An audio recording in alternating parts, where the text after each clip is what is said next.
So note section बहुत important, note section से आपको थोड़ा क्लैरिटी आ जाएगी। बात करें हम विजन की, तो विजन क्या बताता है? फ्यूचर पोजीशन को बताता है। This is how you have to study, trust me. ना ही सिंगल पॉइंट पे, ना ही लंबे लंबे स्टेटमेंट्स पे बुलेट पॉइंट बना के उसको याद करने की कोशिश मत करना, दिमाग लगाओ थोड़ा सा।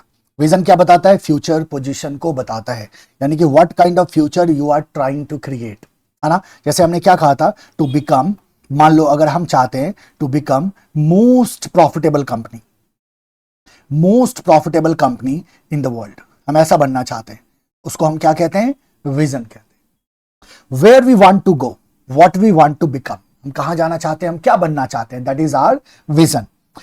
It points out the direction.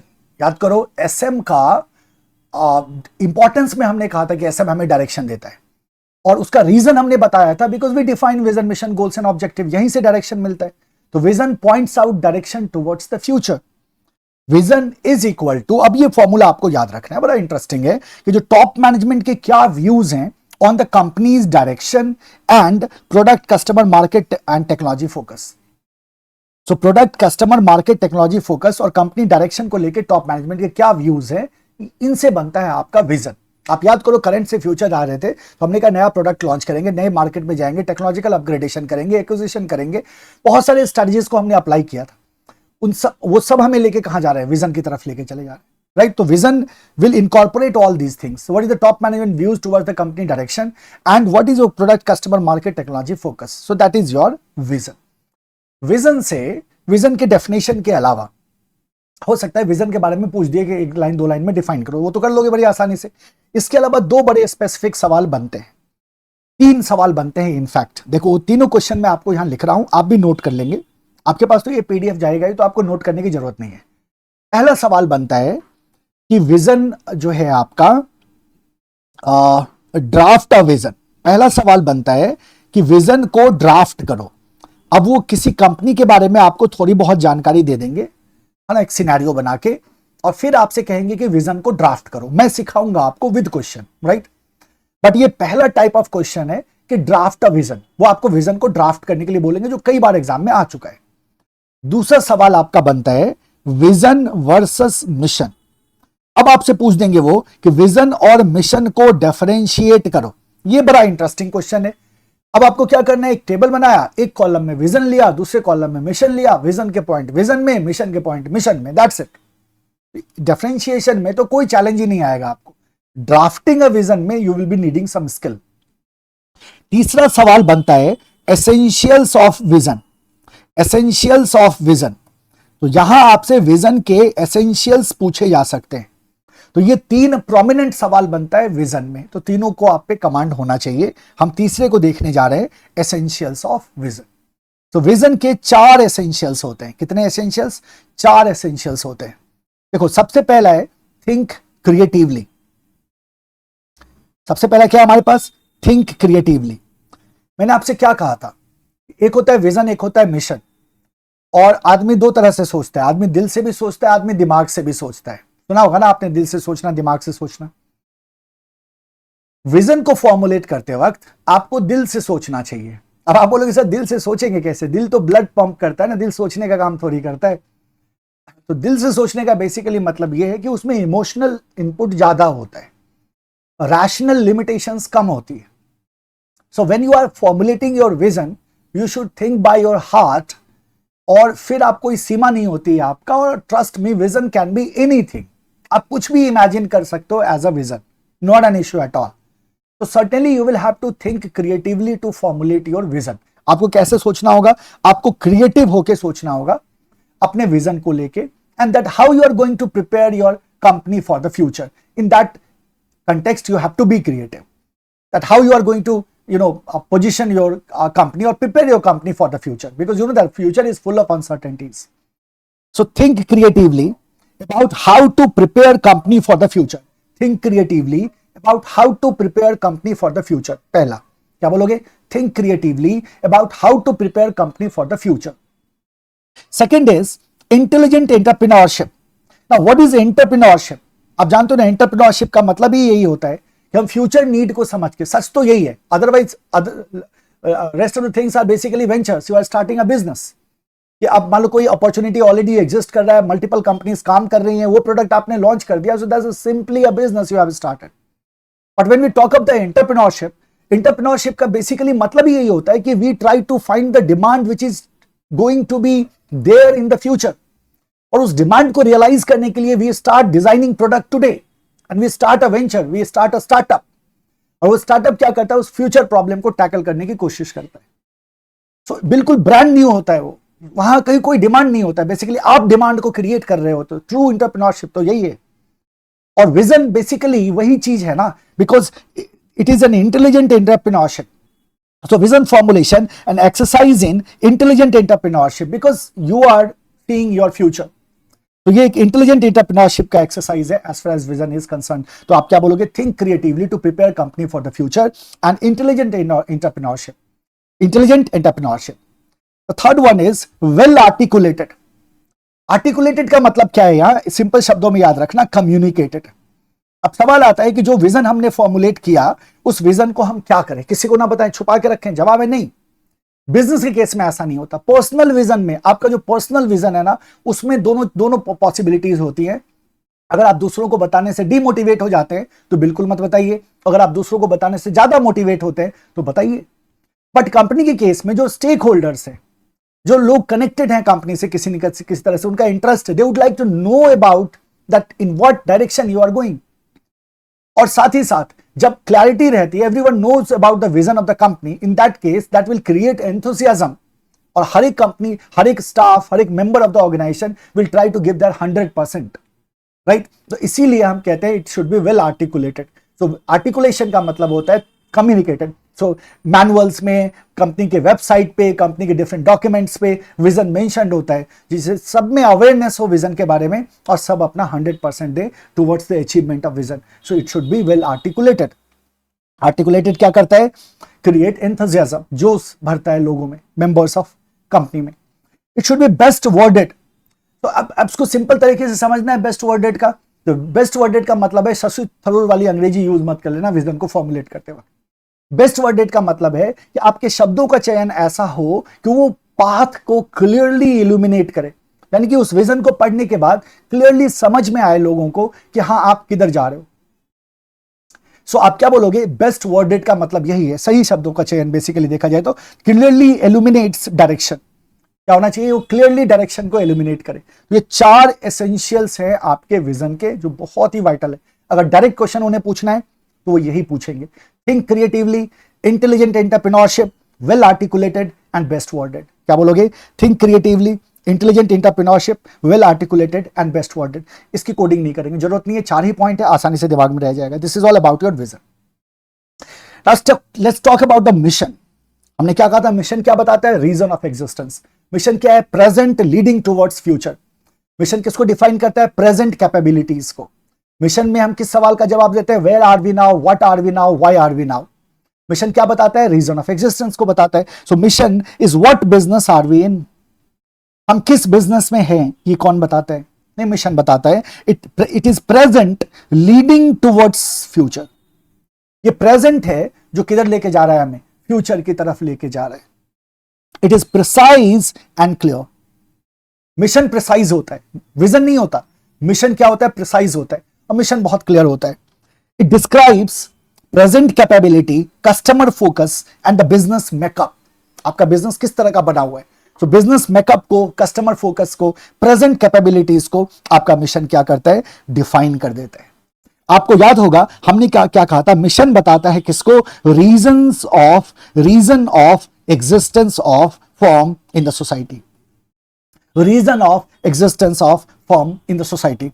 अगर मैं पूछूं why are we now, why are we now, हम क्यों हैं, हमारे होने का वजह क्या है, that is the reason of existence and that will be defined by mission. Missions are nothing but the statements, right.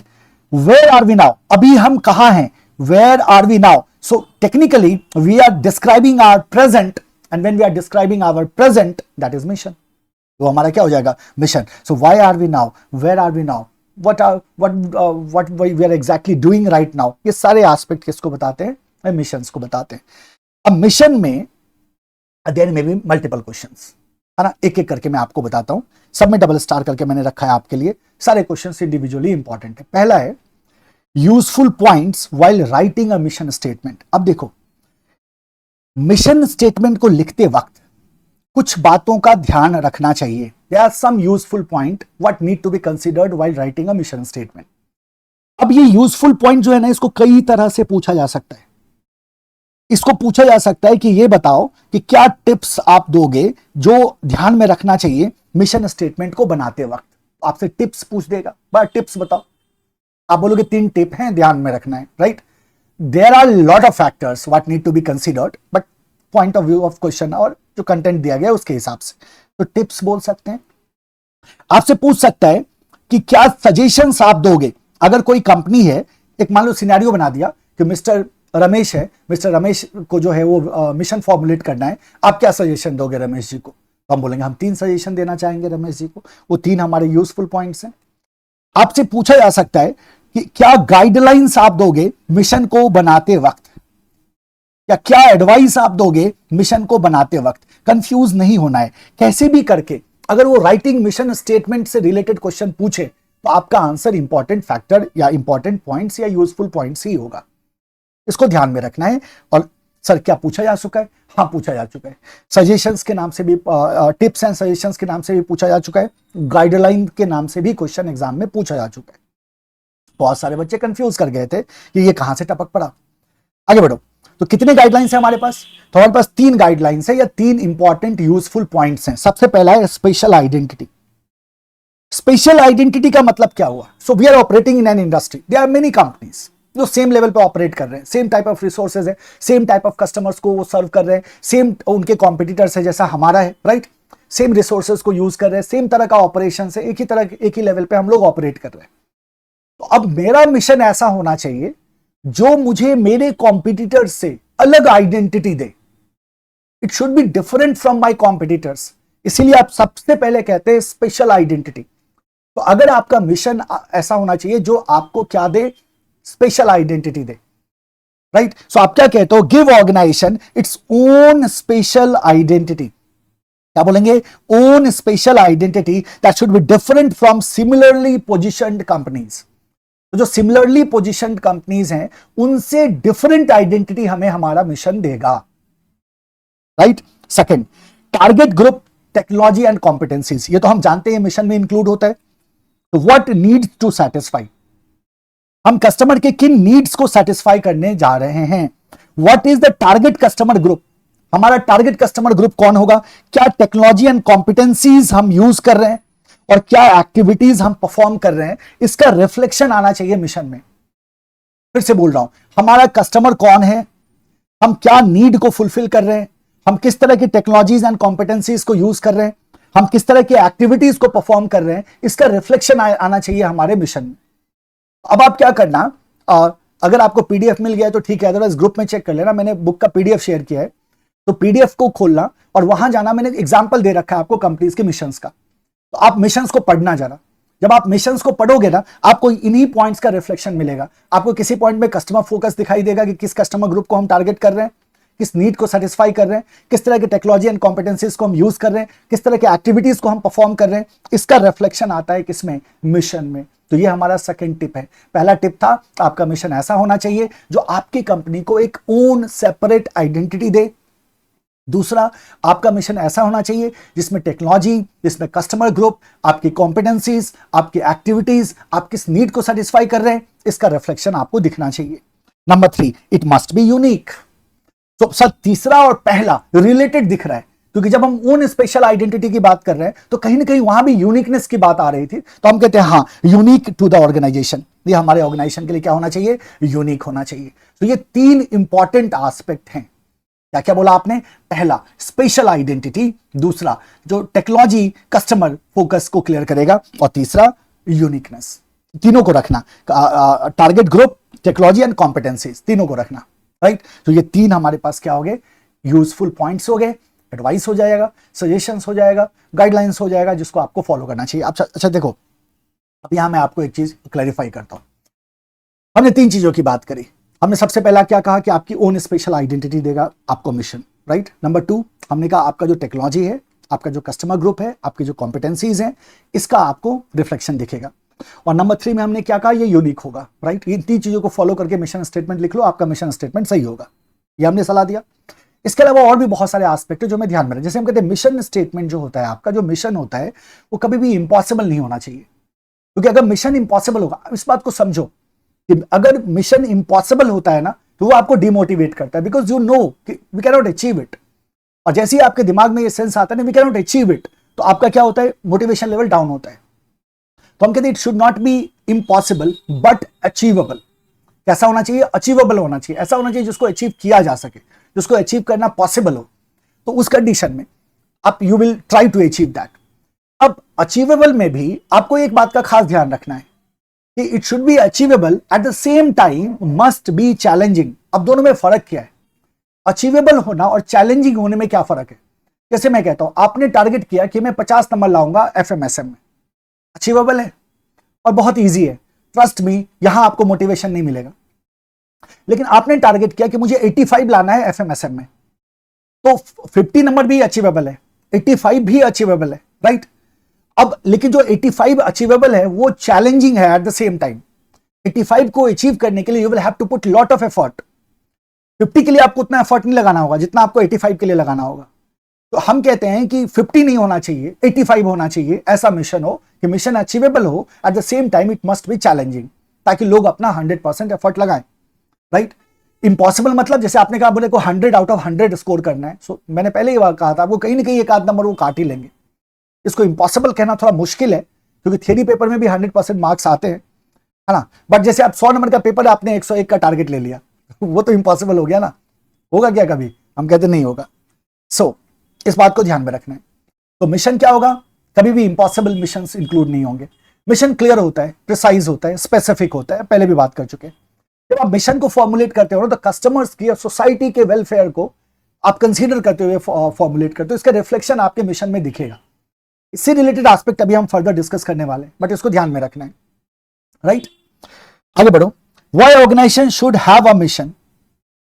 अब एक तो ये आया कि मिशन को लिखते वक्त हमने कहा 3 यूजफुल पॉइंट है जिसको ध्यान में रखना। अब सवाल आता है कि मिशन चाहिए ही क्यों, है ना, why we need to have a mission. तो इसका जवाब बहुत सिंपल है। सबसे पहला कि एक्चुअली ये कर क्या रहा है, इसको समझो जरा, ये कर क्या रहा है। हमने मिशंस बनाए, अब वो मिशंस तो कॉमन है ना for every member of organisation. हर एक मेंबर ऑफ ऑर्गेनाइजेशन को पता है एग्जैक्टली कि मुझे को क्या करना है, किस मिशंस के लिए मुझे काम करना है। तो इसका मतलब क्या होता है कि पर्पस की यूनानिमिटी हो जाती है। इसको यूनानिमिटी ऑफ पर्पस कहते हैं, यानी कि वन पर्पस फॉर ऑल। अगर मिशंस डिफाइन ना हो तो सब अपने अपने हिसाब से काम करेगा, लेकिन अगर मिशन डिफाइंड हो तो क्या हो गया, वन पर्पस फॉर ऑल। जैसे फास्ट ट्रैक बैच है तो पेजेस उड़ क्यों नहीं रहे, है ना। दिमाग में एक सवाल आना चाहिए आपके कि सर अगर ये फास्ट ट्रैक बैच है तो ये पेजेस उड़ क्यों नहीं रहे, अभी तक तो खत्म हो जाना चाहिए था चैप्टर टेक्निकली। बट नहीं, ऐसा नहीं करेंगे हम। क्यों नहीं करेंगे, क्योंकि पहले लेक्चर में हमने डिसाइड किया था कि आर टारगेट इज 85। तो ये फास्ट ट्रैक है, नॉर्मल फास्ट ट्रैक है ना, पीडीएफ वाला फास्ट ट्रैक नहीं है कि पन्ने उड़ेंगे। पन्ने उड़ने का मतलब समझ रहे हो ना कि अब तक चैप्टर खत्म हो जाना चाहिए, 2 चैप्टर तो खत्म हो जाता आराम से। तीसरा लेक्चर है ना आज। इंट्रो लेक्चर में भी हम चाहते तो पढ़ना ही शुरू कर देते डायरेक्ट, और हमने ऐसा नहीं किया। क्यों, our target is very clear. तो हम सबका पर्पस क्या है, सेम पर्पस है कि हम बहुत स्मार्ट स्कोर करें, कम से कम एग्जाम तो करें ही करें, कम से कम हम एग्जाम तो करेंगे ही करेंगे पेपर को। सो आपने क्या कहा, यूनानिमिटी ऑफ पर्पस। पहला हो गया आपका क्यों विजन चाहिए, मिशन चाहिए, क्योंकि ये यूनानिमिटी ऑफ पर्पस क्रिएट कर देता है पूरे ऑर्गेनाइजेशन में। पूरे ऑर्गेनाइजेशन का एक जनरल टोन सेट कर देता है कि ये मिशंस हैं, यही अचीव करने के लिए काम किया जा रहा है, इसी के आधार पे गोल्स एंड ऑब्जेक्टिव्स बन रहे हैं। तो एक जनरल टोन सेट होता है पूरे ऑर्गेनाइजेशन में। तो आपने क्या कहा, एस्टैब्लिश अ जनरल टोन। तो पहला क्या हो गया, यूनानिमिटी ऑफ पर्पस। दूसरा क्या हो गया, जनरल टोन।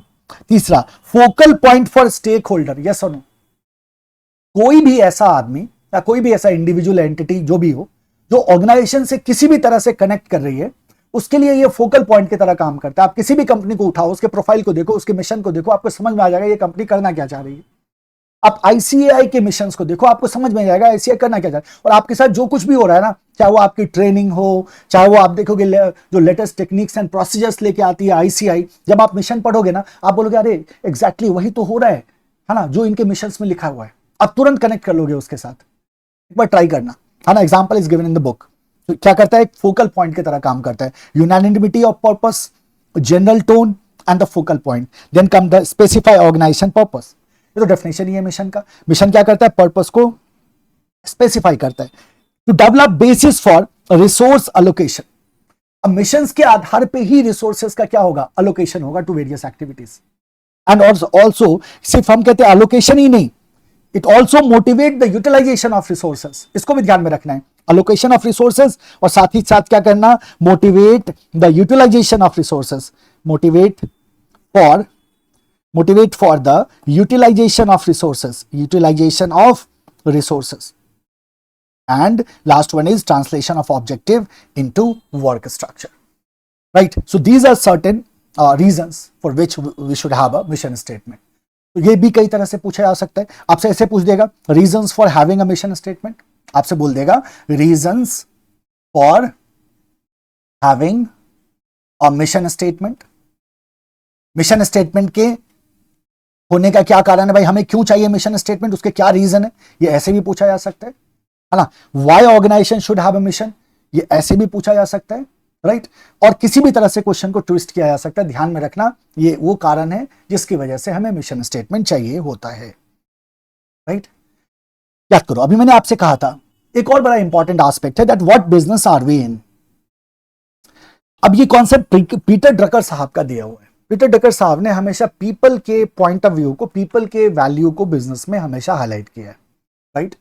तो पीपल का importance, business is for people by people. Technically अगर आप समझोगे तो बिजनेस सर्टेनली यही है, लोगों के द्वारा किया जा रहा है, सोसाइटी को सर्व करने के लिए किया जा रहा है। तो कहीं ना कहीं जो पीपल का इंपॉर्टेंस है ना बिजनेस के पॉइंट ऑफ व्यू से, वो बड़ा ही बहुत ही ज्यादा इंपॉर्टेंट हो जाता है। अगर हम ऐसा कहें कि business is for profit making only, इसका मतलब हमारे कॉन्सेप्ट में लोचा है। ऐसा नहीं हो सकता। Business can not work to earn profit only. हमेशा याद रखना, बिजनेस सिर्फ प्रॉफिट मेकिंग के लिए काम नहीं कर सकता। अगर कोई बिजनेस सिर्फ प्रॉफिट मेकिंग के लिए काम करता है तो वो लॉन्ग टर्म सस्टेनेंस नहीं होगा उसका। तो क्या इंपॉर्टेंट है, हम कहते हैं बिजनेस को, पीपल को इंपॉर्टेंस देना होगा और फाइनेंशियल यानी कि प्रॉफिट के अलावा नॉन फाइनेंशियल फैक्टर्स के लिए भी काम करना होता है। जैसे आप वेलफेयर की बात करते हो, सोसाइटी वेलफेयर की बात करते हो, एम्प्लॉय वेलफेयर की बात करते हो, गुडविल की बात करते हो, तो आपको इसके लिए भी काम करने की जरूरत होती है। सो पर्सपेक्टिव अगर आप देखो, आपने कहा जब हमने अपना प्रोडक्ट बनाया, मार्केट में बेचा, तो हमने प्रॉफिट कमाया। लेकिन जैसे ही आपका ओरिएंटेशन सोसाइटी की तरफ आप लेके जाते हो, क्योंकि आपने कहा कि सर सिर्फ प्रॉफिट मेकिंग हमारा बिजनेस का ऑब्जेक्टिव नहीं हो सकता, तो जैसे आप लोगों की इंपॉर्टेंस को लाते हो तो आपका नजरिया बदल जाता है। इसीलिए जब इस सवाल का जवाब दिया जाए कि व्हाट बिजनेस आर वी इन, मतलब हम क्या कर रहे हैं, हम किस बिजनेस में हैं, तो इसके दो तरह से जवाब दिए जा सकते हैं। एक जवाब हो सकता है जिसमें आप अपने प्रोडक्शन के बारे में बताओ कि मैं एग्जैक्टली कर क्या रहा हूं। जब आप प्रोडक्शन ओरिएंटेड आंसर देते हो तो उसमें आप अपने एक्टिविटीज को बताते हो कि एक्टिविटी क्या है मेरी, right. So production oriented answer या एक्टिविटी ओरिएंटेड आंसर का एक ही मतलब हुआ। लेकिन जब आप लोगों को कंसीडर करते हो और सोसाइटी को कंसीडर करके आंसर देते हो इस सवाल का कि मैं क्या कर रहा हूं, तो उस कंडीशन में आपका आंसर कहलाता है कस्टमर ओरिएंटेड या मार्केट ओरिएंटेड आंसर। तो इस सवाल का व्हाट बिजनेस आर वी इन दो तरह से जवाब दिया जा सकता है, production oriented and marketing oriented. Marketing oriented का मतलब society and customer oriented, and production oriented का मतलब एक्टिविटी ओरिएंटेड। मार्केटिंग ओरिएंटेड का मतलब पर्पस ओरिएंटेड। याद रखना, पर्पस में और एक्टिविटी में फर्क है। मार्केटिंग ओरिएंटेड का मतलब पर्पस ओरिएंटेड। और जब हमसे पूछा जाए कि मेरा आंसर कैसा होना चाहिए, तो आपका जवाब होगा मार्केटिंग ओरिएंटेड होना चाहिए।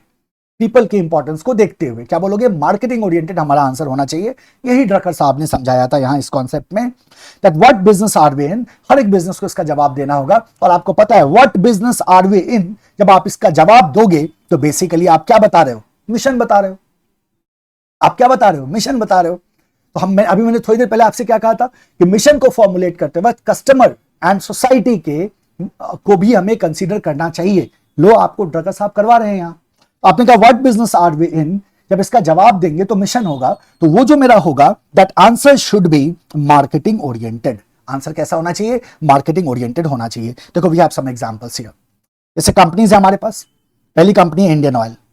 इंडियन ऑयल का अगर प्रोडक्शन ओरिएंटेड आंसर देखो आप, इंडियन ऑयल कहती है we produce oil and gasoline product. कोई दिक्कत नहीं है भाई, यही काम करती है, जो काम करती है वो लिख दिया इन्होंने, हम भाई ऑयल प्रोड्यूस करते हैं, गैसोलीन प्रोडक्ट्स प्रोड्यूस करते हैं। बट अब जरा इस आंसर को ध्यान से देखो, ये आंसर किस चीज के बारे में बता रहा है, ये उसके प्रोडक्शन के बारे में बता रहा है, यानी कि ये बता रहा है एक्टिविटी के बारे में। आपने क्या कहा, एक्टिविटी के बारे में बता रहा है कि ये किस तरह के एक्टिविटी को परफॉर्म कर रहे हैं, तो प्रोडक्शन कर रहे हैं ऑयल का और गैसोलीन प्रोडक्ट का। कहीं भी इसमें सोशल फैक्टर आपको दिखाई नहीं दे रहा है। लेकिन जब इसी का आंसर मार्केटिंग ओरिएंटेड में दिया जाए तो वो कह रहे हैं we provide various types of safe and cost effective energy.